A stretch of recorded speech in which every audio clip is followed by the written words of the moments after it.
And you get that big old slice of American apple pie right here, some freedom screaming, screeching eagles. Check this out. You know, when you ask a person who doesn't ride motorcycles what they think of when you say the word motorcycle, they probably think of something that's flashy, green, goes fast, and is loud late at night. Or they think of something like this, a cruiser, burbly, potato, potato, potato sound.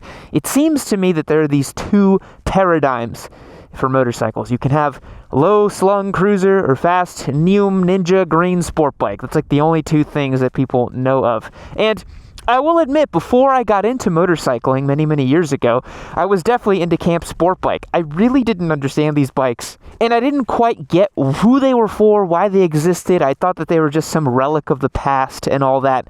But after many years of riding many different motorcycles, I think I've started to understand cruisers a little bit better. So for today's episode, if you guys will allow me to muse a little bit on the topic of cruiser bikes, I wanted to jump aboard our giveaway Indian Scout here and just talk about cruiser bikes. I don't know, I think there's a lot to discuss. I think I've learned a lot in how to evaluate them and review them and how to think about them, because for as much as I don't want to say they have to be treated with a special pat on the head, they are different than the traditional motorcycles that you guys think of. They're different than dirt bikes, they're really different than sport bikes, and they can't be evaluated in exactly the same way. So today, I'm going to jump aboard this machine and just talk about it. But as I mentioned, this is our giveaway Indian Scout. If you guys want the chance to win this fantastic motorcycle, hit the link down below to yammienoob.co. You can sign up for our package there for the Modern Classic series, one of 4 tiers, and you'll get entered to win this motorcycle. You also get access to our Discord server, exclusive content, and all kinds of cool stuff. If none of that sounds appealing, you can always get a piece of merchandise from yammienoobmerch.com. That gets you entered to win as well. One of the coolest things about cruiser motorcycles, in my opinion, is they have all this like leftover heritage stuff. So the key over here on the Indian Scout is on the side here. Flip it right there. It's got a really nice sweeping analog speedometer here. You flip the switch, make sure it's a neutral so it doesn't get away from you, and you get that big old slice of American apple pie right here. Some freedom screaming, screeching eagles. Check this out. That's a real bike, right? That's what they tell me anyways. This is a real bike, a real motorcycle, a real engine, right? Flick the wick here. It's really loud. Kind of wish it had some baffles in it, but it doesn't. So what are you going to do? Let's hit the road, shall we?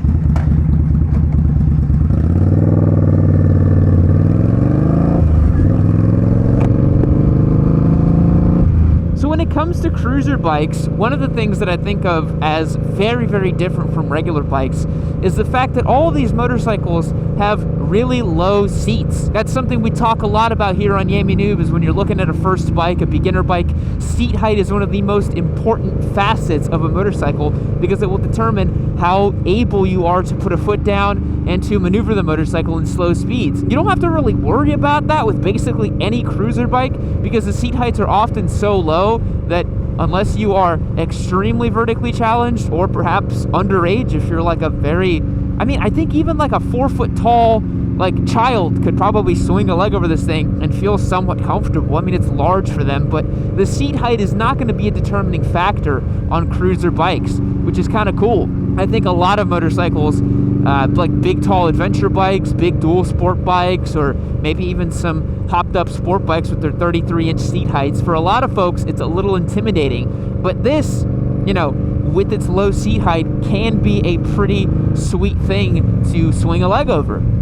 And that was something I had to kind of wrap my head around, because when you think of cruiser bikes, other motorcycles are designed to do specific tasks. A sport bike, if it's a naked bike, is designed to be a fun street bike. If it's a fully faired bike, it's typically a homologated competition machine designed to go around a racetrack really fast.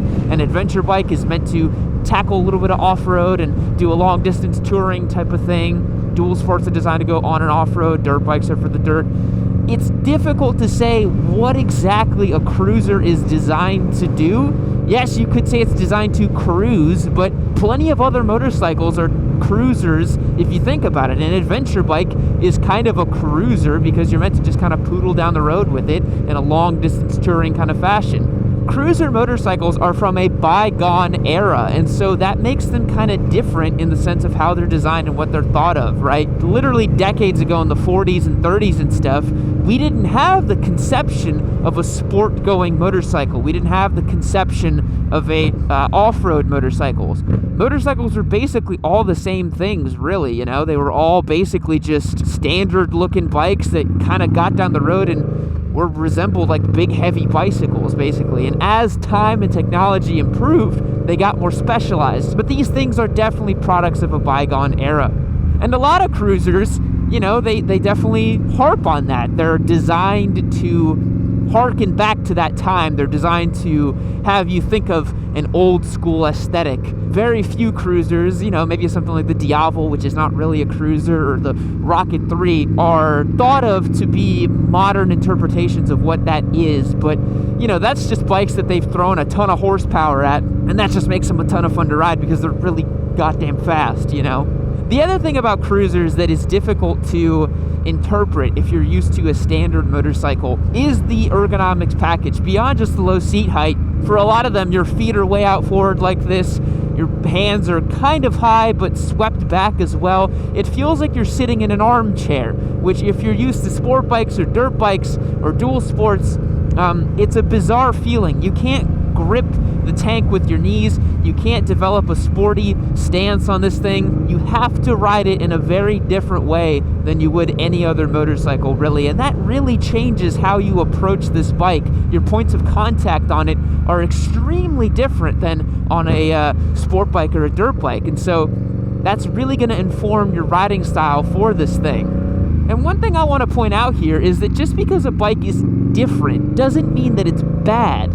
I think for a lot of less experienced motorcyclists, guys who are maybe used to only riding sport bikes, they jump aboard a cruiser and they think, oh, well, because my feet are out in front of me, this is a bad motorcycle. And that's not true. That's a very inexperienced and naive way of approaching motorcycling, to say, oh, if something's different, then it must be bad. That's not necessarily the case. And you have to evaluate and think about motorcycles in the category with which they fit, right? So the Indian Scout, for me, is an awesome bike because compared to a lot of other cruisers that I've ridden, it goes like stink, it handles pretty well, it looks cool, I love the sound that it makes. The feeling and the emotion that the Indian Scout gives me is what's important in a cruiser, you know? Beyond just the fact that it can handle pretty well, it can do some pretty good things, the big thing about the cruiser segment is what is the emotion that this bike gives you. It's not too dissimilar from a high-spec Italian motorcycle or something like that. They're all designed to be emotional types of motorcycles, and they can carry some emotional price tags too.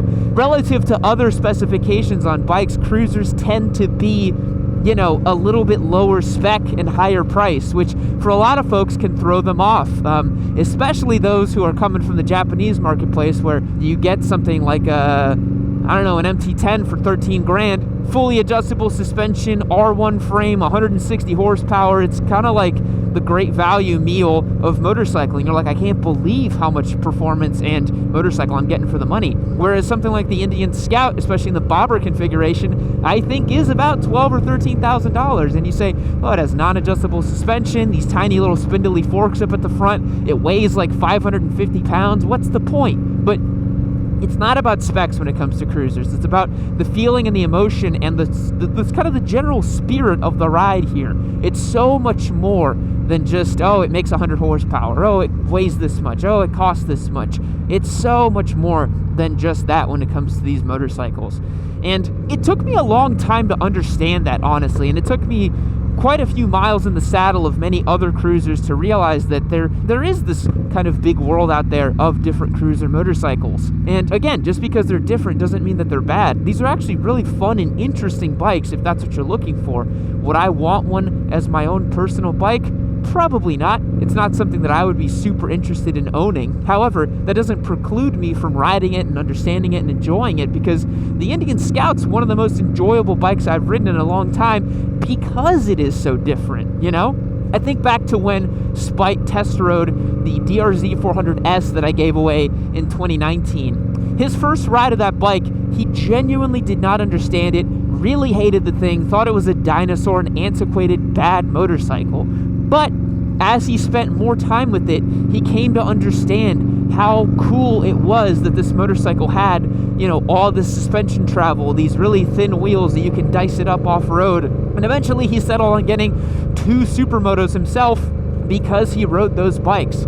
You know, it takes different motorcycles and it takes you riding different motorcycles to figure out what it is that you really like in a bike, you know. For me, for example, I started off riding on sport bikes. I got some super sports for the street, you know, had a naked sport bike for the street, and slowly I realized that the type of riding I actually like doing with sport bikes is competition and track-based and is not appropriate for the street. And so I transitioned to something that's kind of fun just to bop around on the street, which is my desert sled, you know. So as you develop as a motorcyclist, you'll ride these different bikes and you'll come to appreciate them for what they are. The Indian Scout's just one of those examples, you know. Like, I never thought that I'd actually like to ride this thing, but it's pretty cool, you know. It's a fun bike to just bop around with. It makes a cool sound. I actually like the forward controls. It's a sweet ride.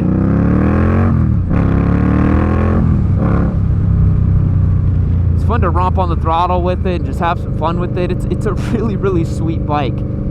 But it took me a while to understand how to evaluate it and how to think about it.